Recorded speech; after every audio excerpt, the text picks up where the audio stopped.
Guys வணக்கம். எந்த வருஷமும் இல்லாம, இந்த வருஷம் வந்து நெறைய மாற்றங்கள வந்து நம்ம பார்த்திருந்தோம். கரெக்ட்டா? சமகாலத்துல நம்ம அரசியலையும் சரி, நம்ம தமிழ்நாடு அரசும் சரி, ஏகப்பட்ட விஷயங்கள் வந்து நெறையா சேஞ்சஸ் முன்னாடி அண்ணா காலத்துல கேள்விப்பட்ட எல்லாமே வந்து நம்மளுடைய காலத்திலே நடந்துச்சு. கரெக்ட்டா? அதுல ஒரு பெரிய சேஞ்சஸ் என்னன்னா, டிஎன்யூஎஸ்ஆர்பில ஆனுவல் பிளானர் வந்து அப்டேட் பண்ணுது. கரெக்ட்டா? 2026க்கு டிஎன்யூஎஸ்ஆர்பிலருந்து பிளானர் அப்படிங்கிறத வந்து பப்ளிஷ் பண்ணாங்க. பரவாயில்லையே! நல்ல விஷயமா இருக்கே! அப்படின்னு நம்ம நெனச்சுக்கிட்டு இருந்தோம். கரெக்ட்டா? ஆனா ஏகப்பட்ட கேஸஸ் வந்து கேஸ் மேல கேஸா போட்டுக்கிட்டே இருந்தாங்க. ம். கிரேஸ் மார்க் கேஸ் இருக்கு. பிசிக்கு இன்னும் ரிசல்ட் விடல. டிஎன்யூஎஸ்ஆர்பி எஸ்ஐக்கு வந்து பார்த்தீங்கன்னா, 2025 டிசம்பர் 21 எக்ஸாம் நடந்தது. இன்னும் அதுக்கு வந்து ரிசல்ட் இல்ல. ரிசல்ட். அதுக்கு ரிசல்ட் வந்து கேன்சல் பண்ணது ஜனவரி அந்த 27ஆம் தேதி அந்த வாக்குல வந்து கேன்சல் பண்ணாங்க. அதுக்கப்புறம் அத ரிசல்ட் இன்னும் பப்ளிஷ் பண்ணவே இல்ல. அதுக்கு நெறைய கேஸஸ் வந்து போய்க்கிட்டே இருந்துச்சு. கரெக்ட்டா? இன்னைக்கு கூட அதாவது நாளைக்கு கூட பிசி கிரேஸ் மார்க்குக்கான கேஸ் ஹியரிங் வந்து நாளைக்கு ஜூலை 10ஆம் தேதி இருக்கு. இந்த டைம்ல வந்து பார்த்தீங்கன்னா, பிளானர் வந்து பார்த்தீங்கன்னா, சேஞ்ச் பண்ணியிருக்காங்க. எஸ் ஆமாங்க. நானே தற்செயலா தான் நான் வந்து செக் பண்ணி பார்த்தேன். ஆனா சேஞ்ச் ஆகியிருந்துச்சு. உண்மதான். அது என்னன்னு கன்ஃபார்ம் பண்ணலாம். இது வந்து போன பழைய பிளானர் கரெக்ட்டா? பழைய பிளானரா? அப்ப இது இல்லையா? அப்படின்னு சொல்லிட்டு கேட்டீங்கன்னா, எஸ் ஆமாங்க. இந்த இதே கிணத்த காணோம் அப்படிங்கிற மாரி இந்த பிளானரையே காணும். கரெக்ட்டா? இது வந்து நம்ம ஜனவரியில, பிப்ரவரியில ரிலீஸ் பண்ணாங்க. ஞாபகம் இருக்கா? பிப்ரவரி டைம்ல வந்து இத ரிலீஸ் பண்ணது. Sub inspector of police. ஏன்னா இதுல இருக்கிற எல்லாமே வந்து இருக்கு. கரெக்ட்டா 4 நோட்டிஃபிகேஷனும் சொல்லியிருக்காங்க. நோட்டிஃபிகேஷன் இந்த வருஷம் சொல்லல. கரெக்ட்டா? பார்ப்போம். இந்த sub inspector of technical police வந்து பார்த்தீங்கன்னா, மே 2026ன்னு சொல்லியிருந்தாங்க. நம்ம வெயிட் பண்ணிக்கிட்டு இருந்தோம். பேண்ட் பிசி அதே மாரி காமன் ரெக்ரூட்மென்ட் பிசிக்கான நோட்டிஃபிகேஷன் அதே மாரி ஜாயிண்ட் ரெக்ரூட்மென்ட் நவம்பர் 26 சொல்லியிருந்தோம். இத வந்து சேஞ்ச் பண்ணியிருக்காங்க. கரெக்ட்டா? என்னையா சேஞ்ச் பண்ணியிருக்காங்கன்னு ஆதாரத்தோட ப்ரூவ் பண்ணீங்க அப்படின்னு வேணா நான் உங்களுக்கு வந்து நான் சொல்லிடுறேன். கரெக்ட்டா? இங்க வந்து யூசுவலா நம்ம வந்து எப்போதும் போல டிஎன்யூஎஸ்ஆர்பி அப்படின்னு நீங்க டைப் பண்ணீங்கன்னா, நான் உங்க கண்ணு முன்னாடி தான் நான் வந்து ஸ்க்ரோல் பண்ணி அதாவது நம்ம செக் பண்ணிக்கிட்டு இருக்கேன். கரெக்ட்டா? டிஎன்யூஎஸ்ஆர்பி அப்படின்னு சொல்லிட்டு இங்க நானு போர்டு நான் அடிக்கும்போது, இங்க ஸ்க்ரோல் பண்ணும்போது நான் தற்செயலா வந்து ஈவினிங் தான் செக் பண்ணேன். கரெக்ட்டா? இன்னைக்கு ஈவினிங் தான் அப்டேட் பண்ணாங்களா, எப்ப அப்டேட் பண்ணாங்கன்னு தெரியல. இங்க வந்து பாருங்களேன், SI 2025 return examination revised result will be released shortly அப்படின்னு மட்டும் சொல்லியிருக்காங்க. கரெக்ட்டா? இது அப்படியே கீழ ஸ்க்ரோல் பண்ணி கொண்டு வந்தோம் அப்படின்னா, இன்னைக்கும் ஏதாச்சும் அப்டேட் இருந்துச்சுன்னு வச்சுக்கோங்களேன், அந்த டேட்ல வந்து மாத்திருப்பாங்க. அதுல ஏதாச்சும் மாற்றங்கள் இருக்கா அப்படின்னு சொல்லிட்டு ஒன்ஸ் வந்து கன்ஃபார்ம் பண்ணிடலாம். கரெக்ட்டா?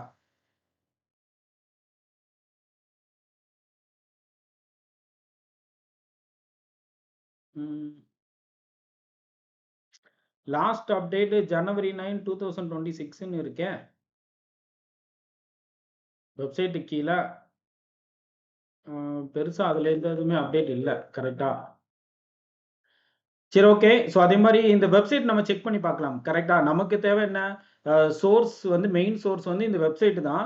வெப்சைட்ல செக் பண்ணும்போதே இங்க வந்து ஹோம் பேஜ்க்கு நான் உள்ள போயிடுறேன். கரெக்ட்டா? இங்க ஹோம்ல உள்ள போனீங்கன்னா, SI 2025 return examination revised result will be released shortly அப்படின்னு குடுத்துருக்காங்க.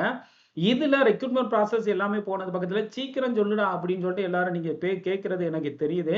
இதுல ஆனுவல் பிளானர் அப்படிங்க நான் உள்ள போகும் பட்சத்துல, இங்க பழைய ஆனுவல் பிளானர்ல 26 மட்டும் குடுத்திருந்தாங்க. இப்ப 26-27 அப்படின்னு மாத்திருக்காங்க. தெரியுதா உங்களுக்கு? கரெக்ட்டா? இங்க வந்து நீங்க பார்த்தாலே தெரியுது. 2026-27 அப்படின்னு சொல்லிட்டு சேஞ்ச் பண்ணியிருக்காங்க. கரெக்ட்டா? இது வந்து எப்போ மாத்துனாங்க நான் இன்னைக்கு ஈவினிங் தான் செக் பண்ணேன். ஒருவேளை நெறைய இதுக்கு முன்னாடியே அப்டேட் பண்ணியிருந்தாங்க அப்படின்னா, இந்நேரம் வந்திருக்கணும். ஆனா நெறைய குரூப்ஸ்லயும் வரவே இல்ல. நானும் அத பார்த்துட்டு தான் வர்றேன். கரெக்ட்டா?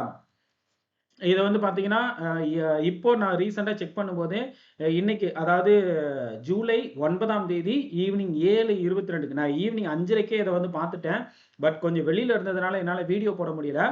இங்க வந்து பாருங்களேன், இதுக்கு முன்னாடி இருந்ததுல சப் இன்ஸ்பெக்டர் டெக்னிக்கல் போலீஸ் வந்து மே 2026 இருந்துச்சு. அத வந்து பிப்ரவரி 2027ன்னு மாத்திருக்காங்க. அப்புறம் பேண்ட் போலீஸ்க்கான கான்ஸ்டபிள் கரெக்ட்டா? Band PC. இதுதான்யா ஃபர்ஸ்ட் டைம் வந்து ரெக்ரூட் பண்ண போறாங்க அப்படின்னு ஏதோ புதுசா பயங்கரமாலாம் நம்ம பேசிக்கிட்டு இருந்தோம். கடைசில பார்த்தா அதுவுமே வந்து அடுத்த வருஷத்துக்கே மாத்திட்டாங்க. அதே மாரி காமன் ரெக்ரூட்மென்ட் பிசி கரெக்ட்டா? பிசிக்கான நோட்டிஃபிகேஷனும் ஜூன் 2027 அப்படின்னு சொல்லிட்டு மாத்திட்டாங்க.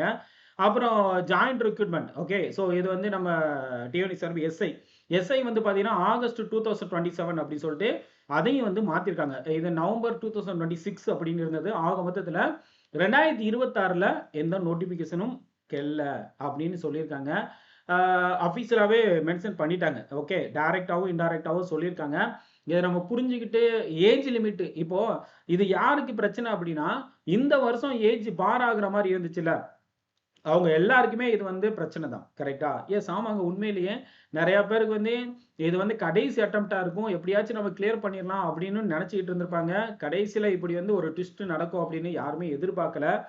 நானுமே எதிர்பார்க்கல. எப்போதும் போல நோட்டிஃபிகேஷன் வந்துரும் அப்படின்னு தான் நம்ம எதிர்பார்த்துக்கிட்டு இருந்த டைம்ல வந்து பார்த்தீங்கன்னா, இப்படி பண்ணியிருக்காங்க. ஓகே. ஒண்ணும் சொல்றதுக்கு இல்ல. அ ஏஜ் லிமிட் வேற இந்த 2 year corona period age limit வேற செப்டம்பர் 12ஆம் தேதியோட முடியிற மாரி ஜிஓ பாஸ் பண்ணியிருந்தாங்க. கரெக்ட் தானே? செப்டம்பர் 26 2026ல வந்து சாரி செப்டம்பர் 26ன்னு பாருங்களேன். செப்டம்பர் 12 கரெக்ட்டா? செப்டம்பர் 12ஆம் தேதி 2026ல கம்ப்ளீட் ஆகுற மாரி ஏஜ் லிமிட்ட வந்து சேஞ்ச் பண்ணியிருந்தாங்க. அதுவும் இன்னும் சேஞ்ச் பண்ணிட்டாங்க. அதாவது 2 வருஷம் குறைஞ்சுச்சு அப்டின்னா ஏஜ் லிமிட் எல்லாமே வந்து சேஞ்ச் ஆகும். இப்ப அடுத்த வருஷம் தான் நோட்டிஃபிகேஷன் சொல்லியிருக்காங்க. அப்ப ஏ ப ய அதாவது அந்த ஏஜ் லிமிட் பார் ஆகக்கூடிய ஸ்டூடண்ட்ஸ் இதுல நெறைய அஃபெக்ட் ஆவாங்க. கண்டிப்பா இது வந்து அரசு பரிசீலிக்கணும் அப்படின்னு சொல்லிட்டு நான் கேட்டுக்கிறேன். இந்த சேனல் வழியாக. ஸோ ஏன்னா இது நெறைய பேரோட கனவு. இதுக்குன்னு நெறைய வருஷங்கள் படிச்சுக்கிட்டு இருப்பாங்க. 1 மார்க்ல தவற விட்டவங்க, போன வருஷம் தவற விட்டவங்க, இந்த வருஷம் பிளானர் வந்திருக்கு. நல்லபடியா படிக்கலாம் அப்படின்னு சொல்லிட்டு நம்ம நெனச்சுக்கிட்டு இருந்த டைம்ல இப்படி நோட்டிஃபிகேஷன் டென்டேட்டிவ் டேட்ட வந்து அடுத்த வருஷத்துக்கு மாத்துவாங்கன்னு யாரும் எதிர்பார்க்கல. இருந்தாலும் ஒரு வருத்தத்துக்குரிய செய்தி தான். ஏன்னா அடுத்த வருஷத்துக்கு இன்னும் 1 இயர் கரெக்ட்டா? ஸோ வெயிட் பண்ணணும். அதுக்கு அடுத்த வருஷம் தான் நம்ம போக வேண்டியது இருக்கும். ஓகே. ஸோ எனிவே நல்லதே நடக்கும் அப்படி சொல்லிட்டு நம்புவோம். என்ன என்ன சொல்றதுன்னு தெரியல. ஸோ நெக்ஸ்ட்டு இத பத்தின ஃபர்தரா டீட்டெயில் வந்து நான் அப்டேட் பண்றேன். எதுவும் கிடைச்சிச்சு, தகவல் கிடைச்சிச்சு அப்படின்னா. கரெக்ட்டுங்களா? ஸோ கண்டிப்பா வந்து இது நம்ம வந்து இந்த வருஷமே இந்த இதுக்கு முக்கிய பிரச்சனையா இருக்கிறதுக்கு காரணமே வந்து இந்த நெறைய கேஸ் போட்டுக்கிட்டே இருக்காங்க. கரெக்ட்டா? ஸோ நெறைய கேஸஸ் வந்து பிசி மேலயும் இருக்கு. எஸ்ஐ மேலயும் கேஸஸ் இருக்கு. அதெல்லாம் முடிஞ்சா தான் ஒரு வழியா இத வந்து அவங்க ஸ்டார்ட் பண்ணவே முடியும். இதத்தான் நான் சொல்லணும்னு வந்தேன். அதுக்குள்ள அவங்க நோட்டிஃபிகேஷனே அப்டேட் ஏன்னா அந்த கேஸ் இருக்கும்போது இதெல்லாம் ப்ராசஸ் வந்து கம்ப்ளீட் பண்ண முடியாது. கரெக்ட்டா? அப்ப அந்த கேஸ முடிச்சா தான் இத வந்து அவங்களால வந்து கொண்டு போகவே முடியும். கரெக்ட்டா? ஸோ அது அவங்க மேலயும் சொல்லி தப்பு இல்ல. என்ன சொல்றதுன்னு தெரியல. சரி எனிவே ஸோ யாரெல்லாம் TNUSRB, PC, SI, technical SI எல்லாத்துக்கும் படிக்கிறாங்களோ அவங்க எல்லாருக்குமே இத வந்து ஷேர் பண்ணி விடுங்க. கண்டிப்பா நல்லதே நடக்கும் அப்படின்னு சொல்லிட்டு நம்புவோம். அடுத்தாப்புல இத வந்து பாசிட்டிவா இந்த ஏஜ் லிமிட் பார் ஆகக்கூடியவங்களுக்கு கண்டிப்பா இது வந்து அடிதான். பயங்கரமான லாஸ் தான். கரெக்ட்டா? நான் இல்லன்னுலாம் சொல்லல. ஸோ இருந்தாலும் வேற வழி கிடையாது. மேபி இத வந்து நெக்ஸ்ட் ஏதாச்சும் கேஸஸ் எல்லாம் சீக்கிரமா முடிஞ்சுச்சு அப்படின்னா, ஒருவேள இந்த வருஷமே நோட்டிஃபை பண்றதுக்கு சான்சஸ் இருக்கு. வெயிட் பண்ணி பார்க்கலாம். அதே மாரி கவர்ன்மெண்ட் ஏதாச்சும் இதுல ஸ்டெப் எடுக்கா அப்படின்னு சொல்லிட்டு நம்ம வந்து பார்ப்போம். நம்ம சைட்ல இருந்து ஏதாச்சும் பண்ண முடியுமா அப்படின்னு சொல்லிட்டு. கரெக்ட்டுங்களா? ஸோ வெயிட் பண்ணி பார்க்கலாம். நல்லதே நடக்கும் அப்படின்னு சொல்லிட்டு நம்புவோம். அதே நேரத்துல ஏஜ் லிமிட் இருக்கிறவங்க கொஞ்சம் எலாபரேட்டா நல்லா பிரிப்பேர் பண்ண ஆரம்பிச்சுக்கோங்க. அடுத்தடுத்த வீடியோல தொடர்ந்து இத பத்திய பதிவுகள் அப்படிங்கிறத நான் பதிவு செய்றேன். நன்றி, வணக்கம். Thank you guys.